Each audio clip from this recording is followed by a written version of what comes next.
Et c'est donc à hier, en Essonne, que s'ouvre ce journal. C'est là, cet après-midi, qu'un adolescent de 17 ans a été poignardé, mortellement touché à la sortie d'un lycée. Célia Justfredi, vous êtes sur place. Je le disais dans les titres, Célia, 6 personnes ont d'ores et déjà été interpellées. Oui, c'est ce que le parquet d'Évry a confirmé ce soir. 6 personnes ont été interpellées pour le moment dans cette rixe qui impliquerait une quinzaine de personnes et qui a donc fait un mort. Un jeune homme âgé de 17 ans qui n'était pas scolarisé dans le lycée Louis Armand devant lequel nous trouvons. Excusez-moi, je dois me déplacer car il y a le service de sécurité justement qui bouge encore une fois car ce bus était bloqué depuis de nombreuses heures, depuis justement cette rixe aux alentours de 17 h aujourd'hui. Le service de sécurité du coup le périmètre qui évolue depuis que nous sommes arrivés ici. La CRS 8 a été déployée depuis 18 h et devrait rester encore plusieurs heures pour la sécurité donc autour de l'établissement mais aussi des cités alentours car il y a une peur des représailles ce soir. Et en plus de la CRS 8 que vous pouvez voir, il y a plusieurs fourgons, 4-5 avec des effectifs d'une quarantaine de personnes, nous a-t-on dit, sur place. Il y a aussi la police criminelle qui est toujours sur place car il y a l'enquête mais aussi des analyses qui se font au coin de la rue que vous pouvez apercevoir tout au fond au coin de la rue. Voilà, des analyses toujours en cours pour essayer de voir, de faire le jour sur cette affaire de Rix. Célia Justfredi avec Mathieu Lepenier. Merci à tous les deux. Bonsoir Olivier Clodon et merci d'être en direct avec nous. Vous êtes le maire de hier, le maire de la ville. D'abord, est-ce que vous avez plus de détails ce soir sur les circonstances, sur ce qui s'est passé cet après-midi ?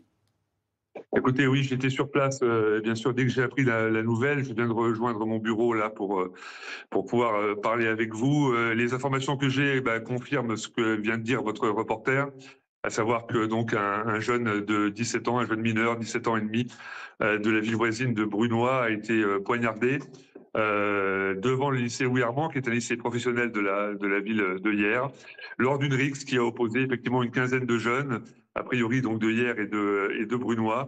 Et cette rixe malheureusement s'est terminée mortellement. Ce jeune a reçu un coup de couteau dans le dos. Les secours sont arrivés très vite, mais malheureusement les pompiers n'ont rien pu faire pour le ranimer et le ramener à la vie. Vous parlez de rixe entre jeunes de différents quartiers. Vous sentiez ces derniers temps monter justement cette pression-là, cette tension-là ?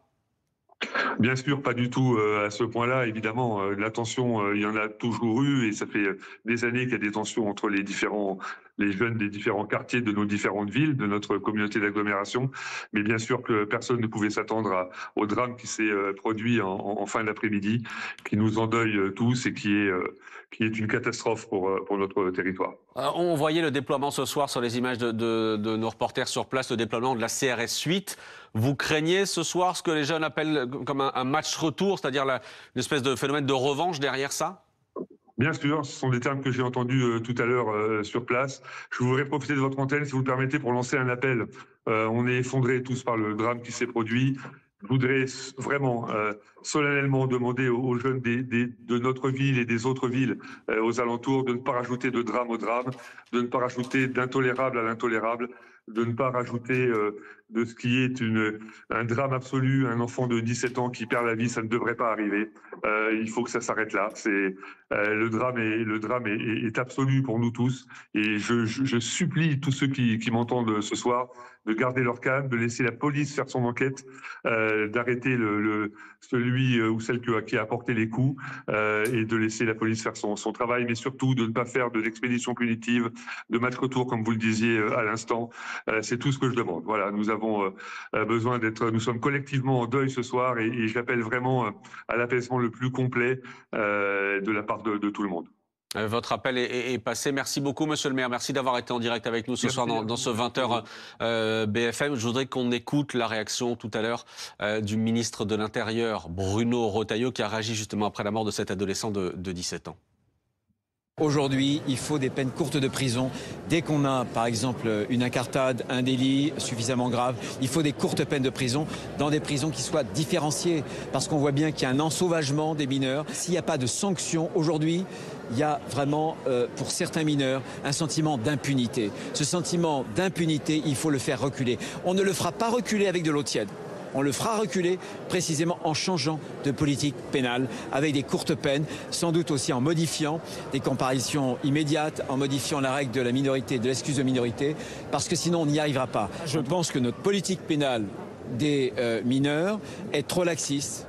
Guillaume, réaction immédiate du ministre de l'Intérieur. Le problème, c'est la justice. Oui, qui évoque des questions judiciaires. Et c'est intéressant de voir que Bruno Retailleau, là, est obligé d'aller sur des questions d'insécurité, effectivement, alors qu'il est beaucoup plus présent sur des questions d'identité, sur les tensions, évidemment, avec l'Algérie, sur les questions de voile, d'islam. Là, il est présent là-dessus. Il renvoie effectivement vers le ministère de la Justice. C'est finalement un petit peu ce que font habituellement tous les ministres de l'Intérieur. La police fait son travail. À la justice de le faire, dit-il.